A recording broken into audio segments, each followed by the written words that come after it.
There's definitely an art scene in Staten Island. Don't be fooled by mainstream media. Staten Island has little pockets of art, creative people, new businesses.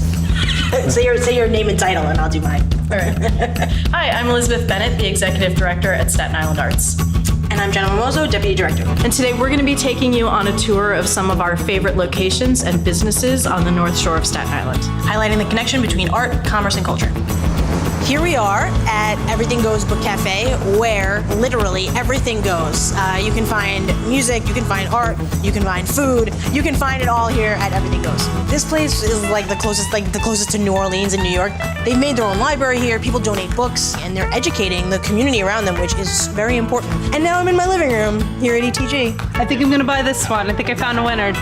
Jane Pitney. It says, kids, you need an adult if you want to see how this works.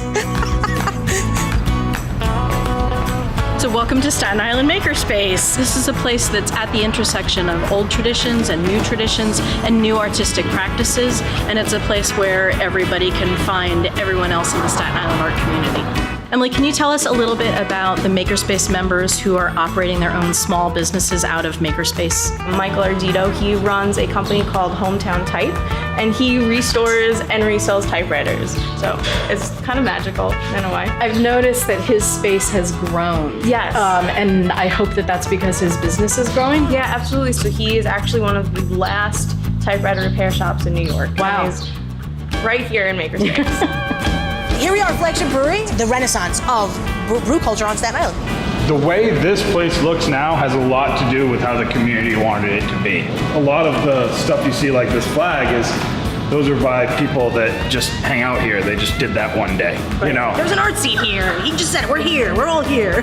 And I think that's what makes a community or a neighborhood attractive to just be around or live or open a business. That's what might get people to this neighborhood for the first time. That's what people that frequent this neighborhood, I think, love about it, and we just want to be somewhere in there.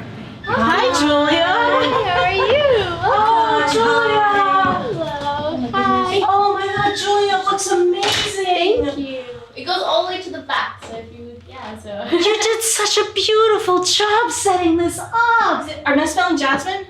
Yeah, Jasmine. Okay. That was a great guess. Everyone just wonders like, oh, what's that smell when we come in? And I'm like, Jasmine, but you're the first person to figure it out what it was. So when people drive down Bay Street and they come into the Bay Street corridor, if they're coming from the Verrazano Bridge, one of the first things that they see as they enter the Bay Street corridor is the Mural of Elephants, the beautiful golden doors that are the doors of your family's restaurant, La Caruana. You know, a lot of people doesn't really come down to Bay Street as often, but once we did the murals and the Golden Door, people started to notice like, oh, I should go in there. Well, and once people pass by it, they will never forget it. And they'll never forget, and they try to come back. The family that owns La Caruana was looking for a way to share its cultural heritage with the rest of the world. And so the young daughter of the restaurant owner founded the museum, which you can now visit. So here we are at Hypnotronic Comics, steps away from the Staten Island Ferry Terminal. And a large part of their business is supporting local makers and creators that work here on Staten Island. This place is a mecca for anybody creative in the area. We're promoting them, and they tell everybody our stuff is available at Hypnotronic Comics. Right. So it's a cross-promotion deal. It's great. Right, that's a local artist up there on your wall. Yes, Santo. He's our local artist. We've sold a few of his pieces before. This is from an artist, Melissa Prieb. She makes jewelry with comic books, and these are some of the things that she brings in. She also makes frames, and we sold out of those because they're awesome, so I got to get some more of those in. I think what we've done is we've just basically have this great support system that crosses not only through art and culture, but through commerce as well. And we do that by supporting our local independently owned businesses, which are often owned by artists. He's got free posters for us. Graduated from Hypnotronic Comics. Thanks.